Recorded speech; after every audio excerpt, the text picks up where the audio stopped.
my lovelies, today I'm going to be doing a book review for you. Now I have a quick couple of disclaimers. Firstly, I have a really bad throat as I'm getting sick, so I'm really sorry if it sounds horrible. And secondly, I'm not very good at book reviews. I don't make really intelligent observations. I'm not going to say anything groundbreaking, but I will give you my true honest feelings on the book and how it made me feel and whether I liked it or not, which I think is probably far more important. So let's get on with it. The book I'm going to be talking about is These Shallow Graves by Jennifer Donnelly. This, as you can probably tell, is actually an ARC. I was lucky enough to find this at Yalc. Hotkey Books, the publishers, has hid some ARCs around the building for people to find, and I found this one. This is not Jennifer Donnelly's debut. She has written other books, namely A Gathering Light, or I think in America it's called A Northern Light. It won the 2003, I think, Carnegie Medal, and then went on to be named as one of the top 10 Carnegie Medal winners of all time. So yeah, she's a pretty established author. I read A Gathering Light after my mum and my sister both told me to,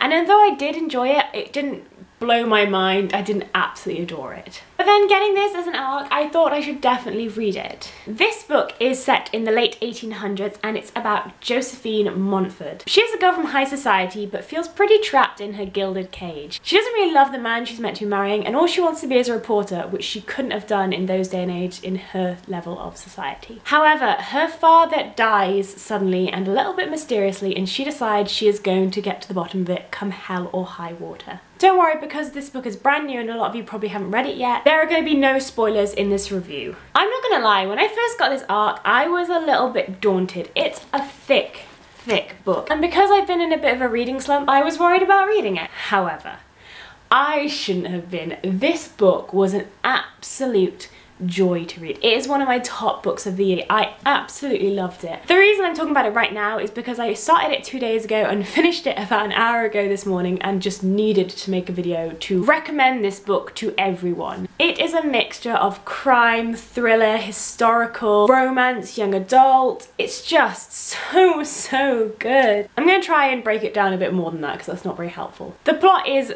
great. It is mainly a mystery, a whodunit, with some romance and other elements thrown in. And although I kind of worked out what was going to happen and who the main criminal was early on, that didn't ruin it for me, and I just got a real sense of satisfaction when it was confirmed that it was who I thought it was. The pacing is great. It is fast paced. I never ever felt like I was bored or that I just wanted a chapter to finish. The chapters are super short, which I really appreciate. The characters are great. Jo, the main female, is a really well fleshed out character. She's intelligent, she's strong, she's brave and flawed as well, which is something you really want in a main female. And her love interest, Eddie Gallagher, oh my god, I don't even know if I can talk about him. Eddie Gallagher is like the swooniest swooning swoonerson ever. I'm kind of ashamed by how in love I am with a fictional character. The romance element between the two of them is fantastic and I ship them so hard it hurts. All the side characters are good as well. They're all well fleshed out and you will fall in love with 98% of them, and the ones you don't like, you're gonna hate so bad. The setting and the historical element are also really fantastic. It's really interesting to look into this point in history and see how women specifically were treated and the problems they had to go through. The difference in money and lifestyle was just insane. Hi, Future Millie here. I also forgot to add that the writing is fantastic in this book, and there are some sections that resonated so deeply with me and so fantastically brought certain emotions or feelings to life. Okay, back to past Millie now.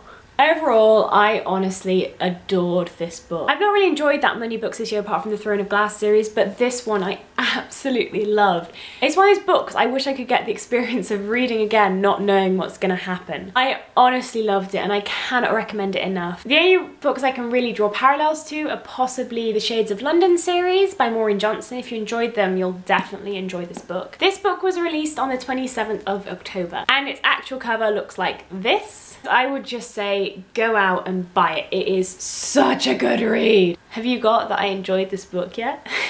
I think I've gushed quite enough about this book already. Thank you, Jennifer Donnelly, for writing such a fantastic book, and thank you so much Hotkey Books for giving me a copy. Hotkey Books in general are just awesome people. I met a lot of them at their stand at Yalc and they were all so lovely, so thank you again. Anyway, I think that's pretty much it for today. If you have any questions about this book, please do put them in the comments below and I will be sure to answer you. As always, be sure to like this video if you liked it, subscribe if you want to see more of my face, and I'll see you guys next time. Bye!